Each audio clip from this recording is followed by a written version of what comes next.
Hello students, स्वागत है आपका एक बार फिर से कुहू ऑनलाइन क्लासेज में। पिछले वीडियो के अंतर्गत आपने डॉक्टर बी.आर. अम्बेडकर के जीवन परिचय के बारे में जाना। आज इस वीडियो में हम उनके द्वारा जो सफल प्रजातंत्र के लिए आवश्यक बातें बताई गई उसके बारे में जानेंगे। Doctor B R. अम्बेडकर ने भारत में लोकतंत्र की मजबूती के लिए आवश्यक उपायों पर बेबाक रूप में अपने विचार व्यक्त किए हैं। इस पाठ के अंतर्गत हम ये जानेंगे कि उन्होंने सफल प्रजातंत्र के लिए कुछ आवश्यक बातें बताई हैं, जिनमें जो चुनी हुई सरकार है,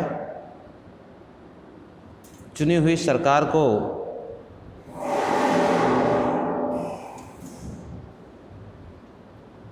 जनता के प्रति जवाबदेह होना चाहिए और जो बहुमत है उसको अल्पमत के प्रति संवेदनशील होना चाहिए और दूसरे देशों से हमें लोकतांत्रिक परंपराओं से प्रेरणा ग्रहण करनी चाहिए। इन सब बातों पर लेखक ने जोर दिया है। लेखक के द्वारा जो सुझाव दिए गए हैं वर्तमान में भी प्रासंगिक है, उनका महत्व है। तो आइए शुरू करते हैं लेखक के द्वारा दिया गया भाषण और जानते हैं कि उनके द्वारा कही गई बातें कितनी प्रासंगिक है। तो ध्यान से सुनिए, समझिए क्या कहता है लेखक।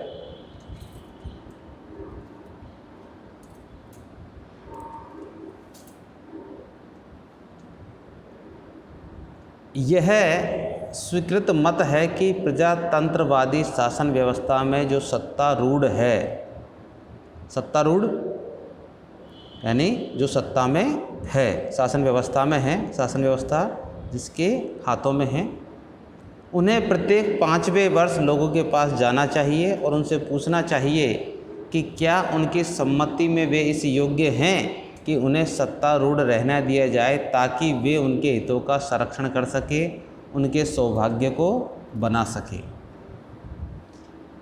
बहुत ही आवश्यक और ज़रूरी बात यहाँ डॉक्टर बी.आर. अम्बेडकर के द्वारा कही गई है। कितने राजनीतिक दल हैं या कितनी ऐसी पार्टियां हैं जो सत्ता में रहते हुए 5 साल के बाद लोगों के पास जाती है, उनसे पूछती है कि हमें चुनाव लड़ना चाहिए, नहीं लड़ना चाहिए, हमारा कार्य कैसा है। हुआ है कि आज तक अपने देश में 70 सालों में नहीं हुआ है।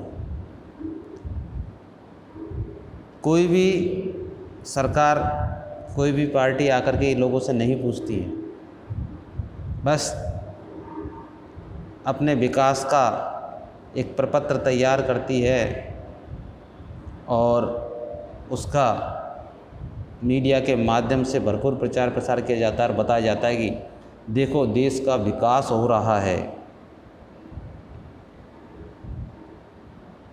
लोग समझने लगते हैं कि हाँ भाई वास्तव में विकास हो रहा है और उनके झांसों में, उनके बातों में आ जाते हैं।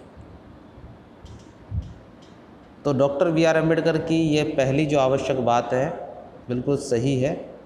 प्रत्येक 5वें वर्ष सत्तारूढ़ लोगों को, नेताओं को जनता के पास में जाना चाहिए, पूछना चाहिए कि हमें सत्ता में रहने का अधिकार है या नहीं है, हमारे द्वारा जो कार्य किए गए आप उनसे संतुष्ट है या नहीं हैं। लेकिन हमने क्या देखा है, हमने देखा है कि जब चुनाव होते हैं तो नेता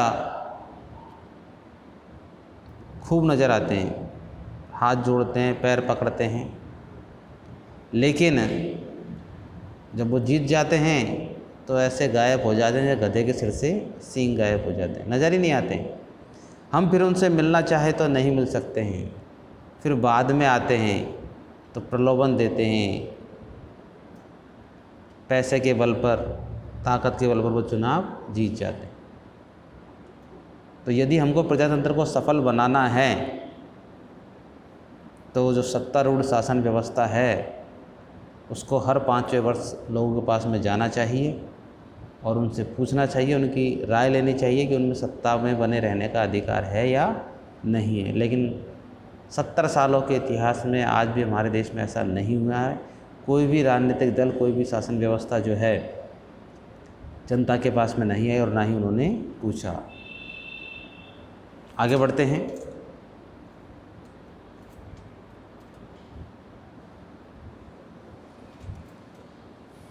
प्रजातंत्र को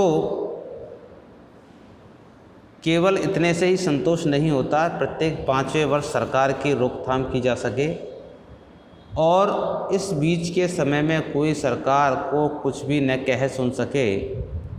प्रजातंत्रवाद चाहता है कि न केवल 5 वर्ष की समाप्ति पर सरकार का निषेध किया जा सके, बल्कि ऐसी व्यवस्था होनी चाहिए कि सरकार के विरुद्ध किसी भी समय और तुरंत निषेधात्मक कार्यवाही की जा सके। सिर्फ लोगों के पास में जाने से ही प्रजातंत्र सफल नहीं होगा। ऐसी व्यवस्था होनी चाहिए कि 5 वर्ष तक सरकार को कार्य करने दिया जाए। अगर वो गलत करती है, अनुचित करती है, जनता के हितों को ध्यान में नहीं रखती है, तो उस सरकार को समाप्त करने की व्यवस्था भी होनी चाहिए। तुरंत उसके खिलाफ कार्रवाई होनी चाहिए। लेकिन हमने तो देखा है आज तक किसी भी सरकार के खिलाफ कोई कार्रवाई नहीं हुई है। जो सत्ता में है वो दूसरों के खिलाफ कार्रवाई कर सकता है, अपने विरोधियों के खिलाफ कार्रवाई कर सकता है। सीबीआई के छापे पड़वा करके, उन पर कोई आरोप लगा करके विरोधियों को समाप्त करने का प्रयास किया जाता है और हम देख रहे हैं ऐसा ही हो रहा है, देश में ऐसा ही हो रहा है। सरकार के द्वारा गलत निर्णय, गलत फैसले लेने पर भी उनके खिलाफ कोई कार्रवाई नहीं होती। अब यदि आपको मेरे कहने का आशय स्पष्ट हो तो प्रजातंत्रवाद का मतलब है कि किसी आदमी को सदैव शासन में रहने का अधिकार नहीं। यानी लेखक ये कहना चाहता है कि किसी भी व्यक्ति को शासन में हमेशा रहने का कोई अधिकार नहीं है। लेकिन हम तो देखते आ रहे हैं पीढ़ी दर पीढ़ी वंशवाद बढ़ता ही जा रहा है। नेताजी ने चुनाव जीत लिया, 10-15 साल सत्ता में रहे, फिर पुत्र बड़ा हुआ, पुत्री हुई, बहू हुई, भतीजा भतीजी, सबको राजनीति के अखाड़े में उतार देते हैं और शासन करते रहते हैं। तो ये प्रजातंत्र हुआ क्या? प्रजातंत्र नहीं हुआ, ये तो जो है राजतंत्र हो गया। जैसे राजतंत्र में क्या होता है, राजा के बाद उसका जो उत्तराधिकारी होता है ना, वो व्यवस्था को संभाल लेता है। ऐसा ही होता है ना, अपने देश में भी तो ऐसा ही हो रहा है। जितने भी एमएलए हैं, एमपीज हैं, वे अपने पुत्रों को जो है सौंप देते हैं। और देखिए भारतीय जनता भी कितनी बड़ी मूर्ख है। दोष राजनेताओं का नहीं है, दोष है भारतीय जनता का, हम लोगों का दोष है। हम कितने बड़े मूर्ख हैं कि हम ये जानते हैं कि हमारे देश में प्रजातंत्र है और प्रजातंत्र की सफलता के लिए एक आदमी को हमेशा शासन करने का अधिकार नहीं है। क्योंकि जो सत्ता में अधिक समय तक बना रहता है उसे अहंकार हो जाता है, वो निरंकुश हो जाता है, मनमानी करने लगता है। और हम देख रहे हैं बहुत से लोग मनमानी करते हैं। तो ऐसा नहीं होना चाहिए। यह शासन करने का अधिकार लोगों की शिक्षा पर निर्भर करता है, जनता पर निर्भर करता है किसको शासन में रहने का अधिकार है और किसको नहीं। अगर जो सत्तारूढ़ दल है उसके पास 100 में से 51 सीटें आ गई हैं और 49 सीटें विपक्षी दल के पास में गई है, तो वो जीत तो गया है, लेकिन उसकी जीत संपूर्ण जीत नहीं है, क्योंकि आधी जनता ने तो उसे नकार दिया है। तो उन दलों को ऐसा कार्य करना चाहिए कि वो जो असंतुष्ट लोग हैं वो संतुष्ट हो जाएं, खुश हो जाएं, लेकिन होता कुछ और है। उस अधिकार को लोकसभा भवन में ही चैलेंज किया जा सकता है। आप देखें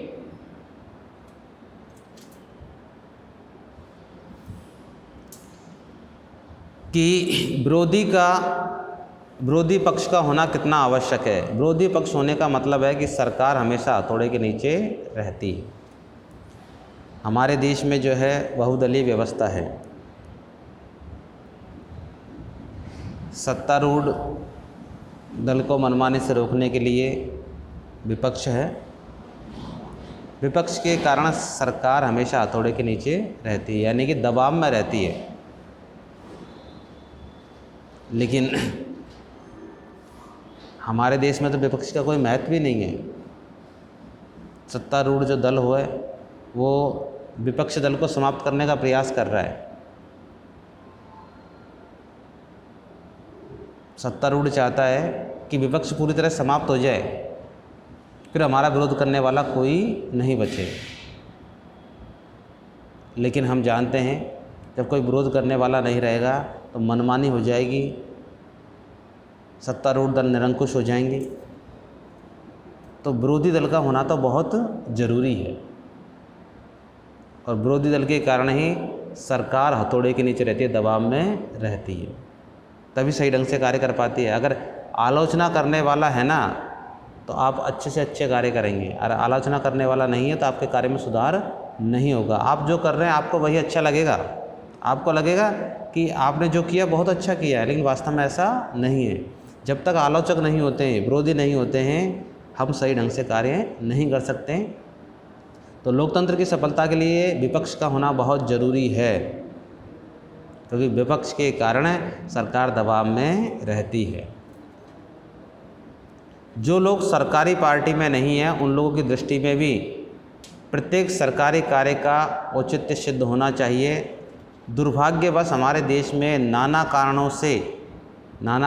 विभिन्न कारणों से मेरी संपत्ति में प्रधान कारण सरकारी विज्ञापनों से मिलने वाली आय हो सकती है। सरकारी पक्ष का कहीं ज़्यादा प्रचार होता है, विरोधी पक्ष का बहुत कम। अब देखिए हमारे देश में विरोधी पक्ष को तो कुछ समझा ही नहीं जाता है।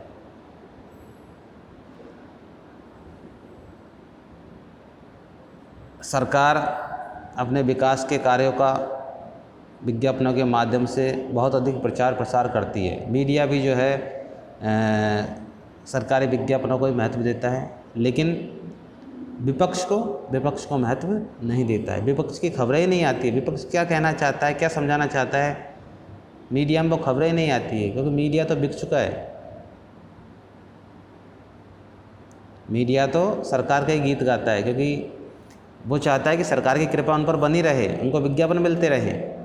तो विपक्ष जो कहना चाहता है उन खबरों को तो दिया ही नहीं जाता है, जबकि विपक्ष की बातें भी सुनना बहुत ज़रूरी है। विरोधी पक्ष समाचार पत्रों के लिए आय का साधन नहीं बन सकते। बहुत गहरी और चिंतन मंथन वाली बात कही है। विरोधी पक्षों की खबरें मीडिया में क्यों नहीं आती है, समाचार पत्रों में क्यों नहीं आती है? क्योंकि विरोधी पक्षों से आय नहीं होती है, और जो सत्तारूढ़ है उससे आय होती है, विज्ञापन मिलते हैं, इसीलिए उन खबरों को नहीं दिया जाता है। तो हमें इस बात पर चिंतन मंथन करना चाहिए कि विरोधी पक्ष जो कह रहा है उसमें भी कहीं ना कहीं सच्चाई है। जरूर नहीं जो सत्ता में है वो हमेशा सत्य हो। शासक दल के सदस्यों के भाषणों से समाचार पत्रों के अंतिम पृष्ठों के अंत में कहीं जाकर जगह पाते हैं। आप देखना विरोधी पक्षों की खबरें कभी मुख्य पृष्ठ पर नहीं आएगी, ब्रेकिंग न्यूज नहीं बनेगी, लेकिन जो सत्ता में है जो दल, उसकी खबरें सबसे पहले, उनके भाषण सबसे पहले मुख्य पृष्ठ पर ब्रेकिंग न्यूज़ के रूप में आते हैं, और जो विरोधी पक्ष है वो बेचारा अंतिम पृष्ठ पर उनकी खबरें आती हैं। मैं प्रजातंत्रवाद की आलोचना नहीं कर रहा हूँ, लेखक कह रहा है कि मैं आलोचना नहीं कर रहा हूँ, प्रजातंत्र बुरा नहीं है, लेकिन प्रजातंत्र की सम्यक सफलता के लिए विरोधी पक्ष का होना एक अनिवार्य शर्त है। लेखक यहाँ कहना चाहता है कि यदि हमें सफल प्रजातंत्र की स्थापना करनी है तो विरोधी पक्ष को महत्व देना होगा, उसके महत्व को समझना होगा, सत्तारूढ़ दल को विरोधी पक्ष के प्रति संवेदनशील होना होगा। लेकिन सत्तारूढ़ दल तो कसम खाकर बैठा है कि हम जो है विपक्ष को मुक्त कर देंगे, समाप्त कर देंगे। अरे जब विपक्ष ही नहीं रहेगा तो आप कैसे तरक्की उन्नति करोगे। आगे बढ़ते हैं अगले गद्यांश की ओर।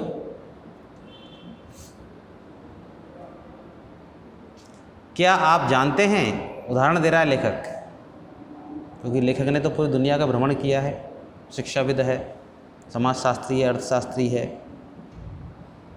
सभी के हितों की बातें वो सोचता है। हालांकि कुछ लोग ये समझते हैं कि वो एक विशेष वर्ग के बारे में सोचते हैं, जबकि ऐसा नहीं है। उन्होंने तो पूरे देश और दुनिया के बारे में सोचा, दुनिया ने उनके महत्व को समझा, इसलिए देखिए पूरी दुनिया में आज पूजा हो रही है। एक हमारा ही देश है जहाँ डॉक्टर बी.आर. अम्बेडकर का विरोध होता है, बाकी पूरी दुनिया में चले जाओ डॉक्टर बी.आर. अम्बेडकर का कहीं कोई विरोध नहीं होता है, उनकी पूजा होती है, उनके बड़े बड़े स्टेचू हैं, उनके नाम पर कॉलोनियाँ हैं, रोड हैं, उनके नाम पर जो है लाइब्रेरी हैं। हमारे यहाँ तो जो है अगर कहीं स्टेचू लग जाता है उसको भी तोड़ दिया जाता है। खैर आगे बढ़ते हैं। क्या आप जानते हैं कि इंग्लैंड में विरोधी पक्ष के लिए न केवल स्थान है, इंग्लैंड का उदाहरण दे रहा है, वहाँ विरोधी पक्ष का बराबर से महत्व है, बल्कि विरोधी पक्ष के कार्य को चालू रखने के लिए विरोधी पक्ष के नेता को सरकारी खजाने से वेतन दिया जाता है, और हमारे यहाँ उनको सदन से ही बाहर निकाल दिया जाता है, या फिर उनके ऊपर छापे पड़वा दिए जाते हैं, उनकी जांच करवाई जाती है, उन्हें परेशान किया जाता है ताकि वो विरोध नहीं करें। तो इंग्लैंड में जो है विरोधी पक्ष का जो नेता होता है उसको सरकारी खजाने से वेतन दिया जाता है, उसके लिए बाकायदा स्थान होता है, उसे एक सेक्रेटरी दिया जाता है, सेक्रेटरी एक सचिव भी दिया जाता है, उसके कार्य की सहायता के लिए एक सचिव दिया जाता है, उसे कई सांकेतिक लेखक तथा दूसरे कर्मचारी दिए जाते हैं, और अन्य राइटर्स, कर्मचारी आदि भी दिए जाते हैं सहायता के लिए विपक्ष को। लोकसभा भवन में उसके लिए एक पृथक कमरा रहता है, अलग से उसका ऑफिस होता है जिसमें वह अपना कार्य चलाता है। हमारे यहाँ ऐसा नहीं है, अगर है तो वो सिर्फ कागजों में है, वास्तविकता में नहीं है।